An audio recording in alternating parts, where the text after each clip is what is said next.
friends, welcome back to my channel. You'd think at some point I'd learn not to film at night because it completely changes the lighting in this room, but I'm gonna keep doing it anyway. Oh, and I decided to make another video. Happy New Year, it's 2024. This is my first official video of the year. I'm very excited to be back. Not that I went anywhere, but it feels good, it feels different, you know? I hit a milestone at the end of 2023. I wanted to get to 800 subs.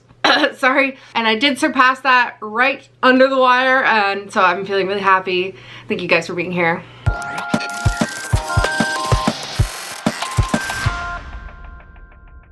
Today's video is going to be 24 in 24. Last year I did a 23 in 23, which I have not really actually watched back again, but that was 23 books that I wanted to read in 2023. Did I read those books? No, not really. Some of them I did, yes. Like maybe 10% of them, which would be 2.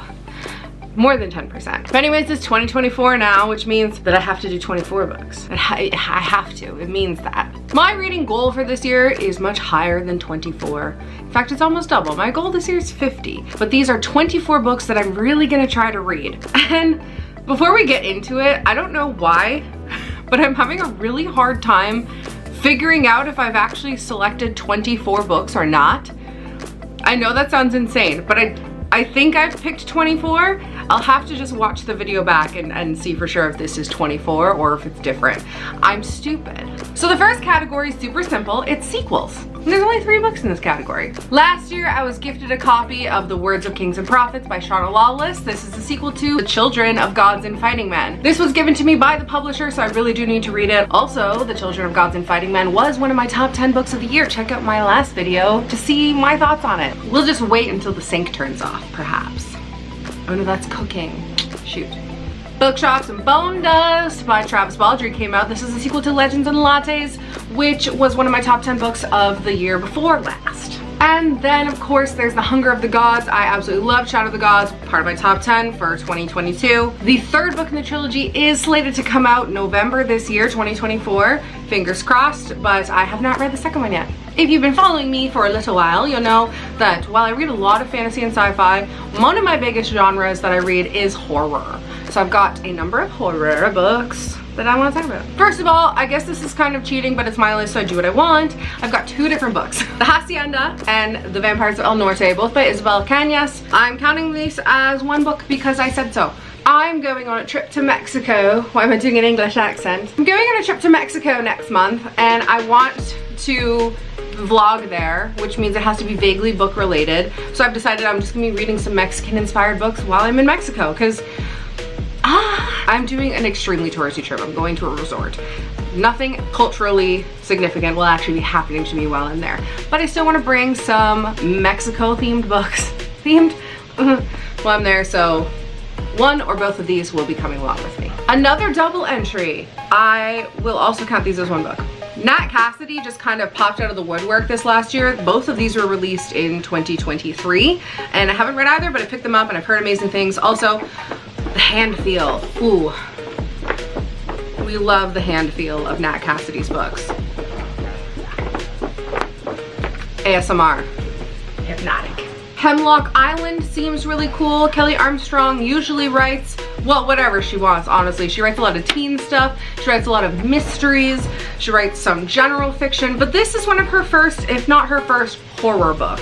This feels like a good late summer horror read, maybe like an early fall, September thing. And the last entry in the horror category is a book that I actually finished this morning. So I'm still including it in the video because I want to talk about it and because I had made the list before actually finishing the book. But anyways, it's A Haunting in the Arctic by C.J. Cook. C.J. Cook has become one of my absolute favorites, like, unrecognized authors. Her big book that people know is The Lighthouse Witches, which I haven't read yet. But this and The Ghost Woods, I loved. I'm still processing my thoughts on this, but it's a solid 4.5 stars out of 5. Speaking of current reads, I have a category that I'm calling just random. Let me explain. My final category, the one after this one, is going to be like the big books, the money books, the big ticket items. So prior to that is some sci-fi and fantasy that I'd like to read, but they're not like critical or you've just never heard of them, you know? So firstly, one of my current reads is The Harp of Kings by Juliette Marillier. This is the first book in the Warrior Bard series. I've not heard a lot of people talking about this, but I'm really enjoying it so far. It feels just very classic. A truly classic book that I'd like to read is Essex Dogs by Dan Jones. Now, this is just historical fiction.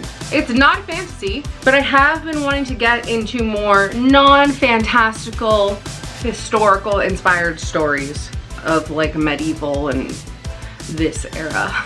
A book that I mentioned a couple times last year but didn't end up getting to is The Water Outlaws by S.L. Long. This is a gender-bent retelling of a martial arts literature classic, and it is described on the back here as being a tale of devastating ruthlessness, unseemly femininity, dangerous philosophies, and ungovernable gender.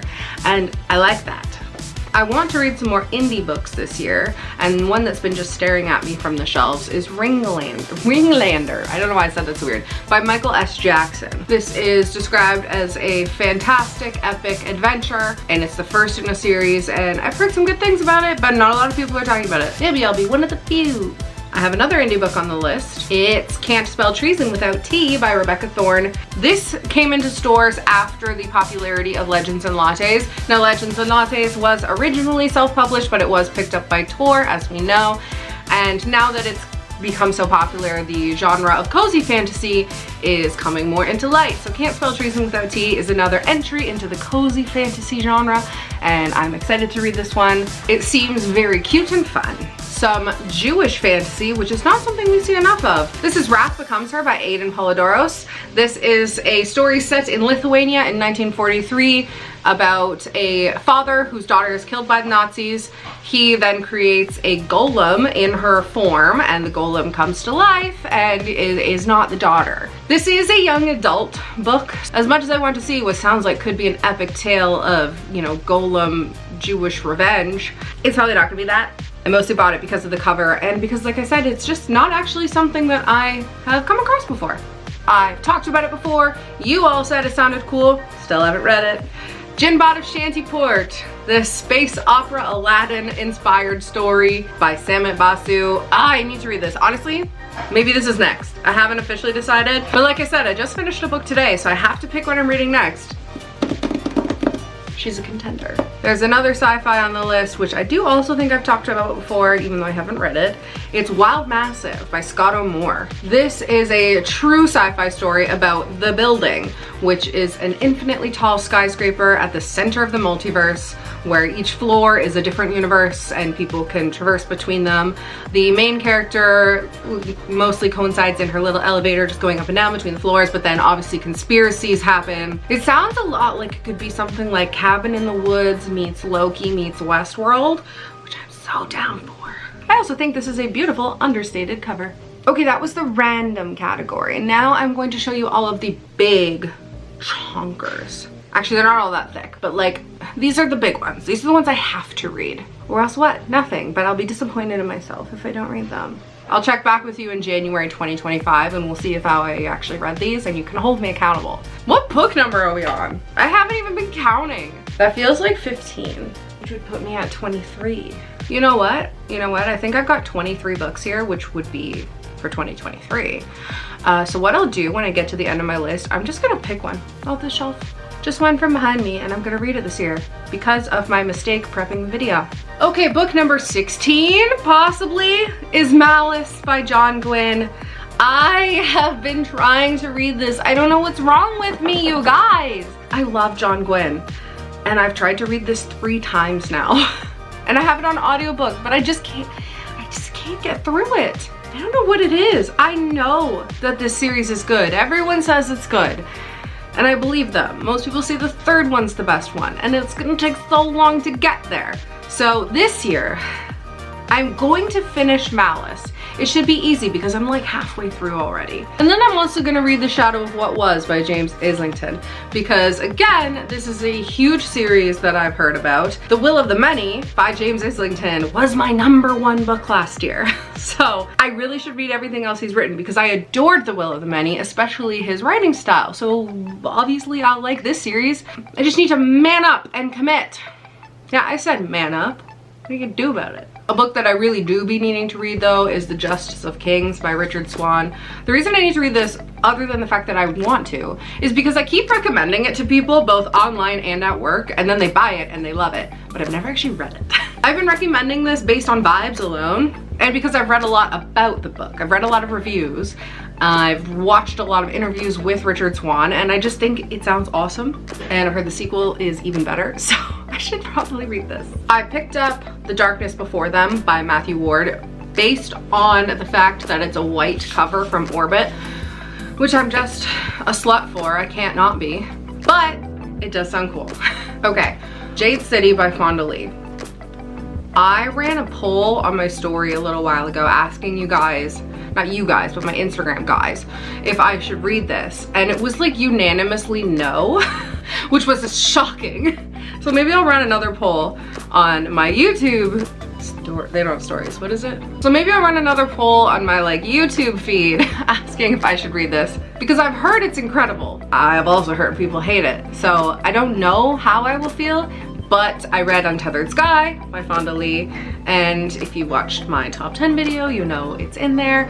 Although everyone says that it's extremely different from Jade City. For some people that's a pro, for some people that's a con, so we're just gonna find out, I guess. I have been meaning to read Ancillary Justice by Ann Leckie for a while. It just seems like something that I should read, and that's what people keep saying to me. This is a sci-fi fantasy, and I own the first 2 books, so yeah, she's not that long. We'll just read it. I read The Night Circus as a child, and I didn't love it because I was a child. But I do know with retrospect that I think I would like Erin Morgenstern, and I scored this beautiful special edition. Hold on.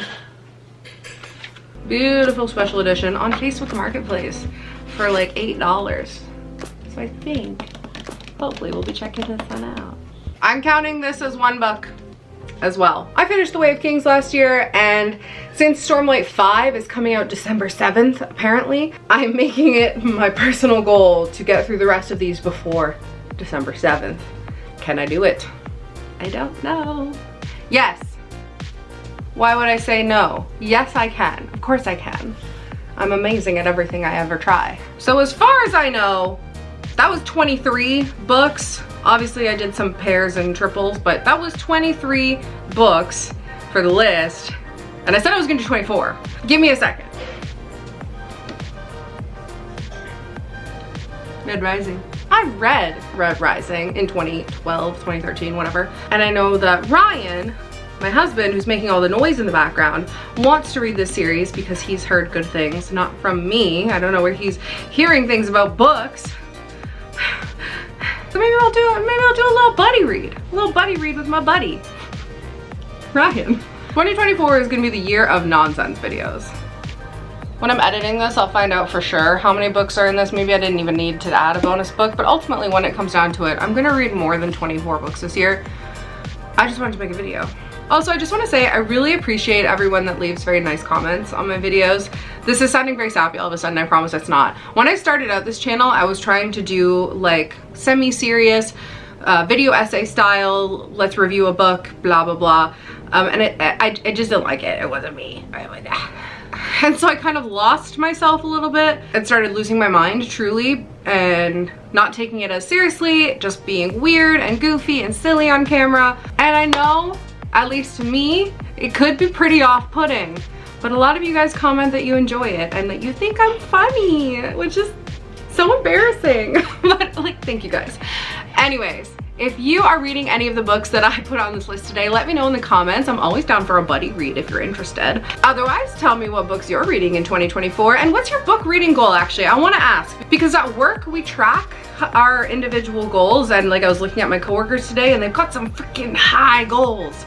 And I just don't know how they do that. So like I said, my goal is 50. Last year it was 55 and I literally hit 55 books and then it was the end of the year. So we're gonna set it to 50 this time and see what happens. Let me know how many books you're planning on reading this year, and if you think you'll hit that goal, I believe in you. Before I go, don't forget to like and subscribe and ring the bell icon so you know when I upload new videos. I upload 2 days a week. I love you guys, goodbye. Thumbs are done. That means thumbnails.